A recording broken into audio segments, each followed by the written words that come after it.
Hey, One Broken World Entertainment, and Gareth Edwards is going from Godzilla and the Monsterverse to Jurassic World and dinosaurs, as he is tapped to direct Jurassic World 4.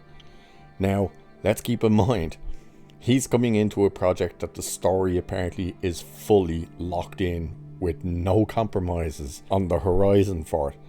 Apparently the reason it lost David Leitch is because, as we said in our previous video about this stuff, you always get the creative differences. It's one thing when a director is the one who pitches the idea and the studio goes, yeah, but then the studio wants to change things and the director very much says, no, I don't want to add that in or do that. And what ends up happening is friction happens and they leave. It's another when the director is going into a project that's already written, or at least has been getting written before they come in, which is what happened with David Leitch. Apparently he came in and said, I'd like to add this or change that a bit, and Universal just flat out said, no, the story is a lock, they're not changing anything, and he went, well, nuts to that, and left. So Gareth Edwards has now been brought in, and that turnaround happened quite quickly. Will he stick with it? We'll have to wait and find out, I suppose, before this thing even starts filming, because he might end up with the same situation where he wants to add some things or change some things, and they'll probably flat out say no. And he doesn't really have the pull to convince them to let him do it. When you look at Godzilla 2014, it worked. It clearly worked because the Monsterverse is now going on to, its 5th movie. However, when you go to Star Wars, we all know what happened with Rogue One.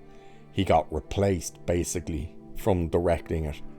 And then the creator comes out, and although audiences seem to enjoy it, the critics' response to it was very mixed, but the movie, in the end, failed massively at the box office. So he doesn't exactly have the best track record when it comes to these big studio tentpoles, or like more so working in the big studio atmosphere. And this time it's not his story or anything like that, so we'll have to wait and see, but we'll see what he says. So Rogue One and Godzilla director Gareth Edwards has now broken his silence over helming the next installment in the Jurassic World franchise. The announcement that Edwards will take the reins of the dinosaur action series was only made recently, with Edwards discussing his appointment while attending a Collider FYC event for his recent movie, The Creator. And here's what he said. I was about to take a break and I started writing my next idea for a film, and this is the only movie that would make me drop everything like a stone and dive right in. I love Jurassic Park. I think the first movie is a cinematic masterpiece, so this opportunity is like a dream to me. And to work with Frank Marshall, aka Kathleen Kennedy's husband, and Universal and David Cope, who's writing the script, I think they're all legends. So I'm just very excited. Now, he's saying he's looking forward to working with David Cope, who wrote the original Jurassic Park and The Lost World Jurassic Park. This is where this bit of conversation comes into the creative differences, because apparently his script is already locked in. So he's not going to be really working with him, especially if Universal is making it clear there will be no changes made to this script. The script is a lock. What's there is what's being filmed. End off. Nothing's been added and nothing's been taken out. So we'll have to wait and see exactly how much he gets to say, no, I want to add something to it. You know, because every director wants to add something to it. They don't always get their way. Doesn't always happen, but we'll wait and see what happens with this one. So details what Jurassic World 4 will involve remain under wraps, but the sequel has been written by screenwriter David Cope, who penned the original Jurassic Park. Jurassic World 4 will also count Frank Marshall as a producer, with Steven Spielberg on board as an executive producer. That doesn't mean Spielberg will actually be involved in the movie in any way. His name is just there because he created Jurassic Park, the first two movies. So he automatically gets the executive producer credit. I'll give you an example. He's an executive producer on Transformers. He was never on the set of Transformers. That's all you need to know. The next installment in the Jurassic World franchise, Jurassic World 4, has now found its director, with THR reporting that Rogue One, a Star Wars story, Gareth Edwards, is now in talks to helm the Dino sequel for Universal Pictures. A fourth Jurassic World was announced earlier this year, last month, with the studio having now fast-tracked the movie, giving it a release date of July 2nd, 2025.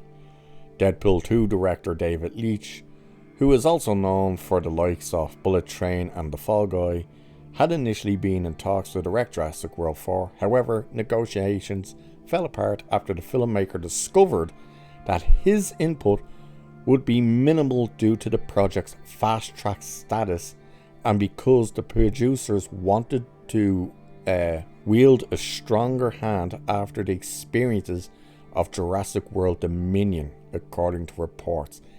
Now, that's very interesting to hear, that the studio's producers want to have more control. That's not necessarily a good sign, because let's face it, do they even know what will make the movie work? When the audiences are already out there saying, look, just stop the Jurassic World movies. Jurassic Park needs to just end, stop it. Even though there's no denying all the Jurassic World movies were successful, I'm pretty sure they all cracked $1 billion. The fan reception and even the critical reception for all three of those movies started to wane quite a lot, and by the time Dominion came around, it was at an all-time low. You know, they really weren't on board with it. But to hear that, also the fact that it's been fast-tracked, that's also very concerning. That means they have their story and their script being written very fast, so it's basically first, maybe second draft is what they're going with. That's concerning as well. And then if they're telling the directors you're not getting input, you know, the producers are the ones who are going to keep control and stuff. I won't be surprised to see in the next couple of months to hear that Gareth Edwards has dropped out. I really wouldn't. I also will be surprised if this movie actually comes out on that release date. That's a very, very quick turnaround. We'll wait and see what happens. It's an interesting one. You know, they've just lost a director, very quickly replaced them with another one. But then you're hearing why the previous director dropped out and stuff. It's a lot to be concerned about. But we'll wait and see. So with that, I'll leave it there for this one. So cheers. I'll catch you in the next one.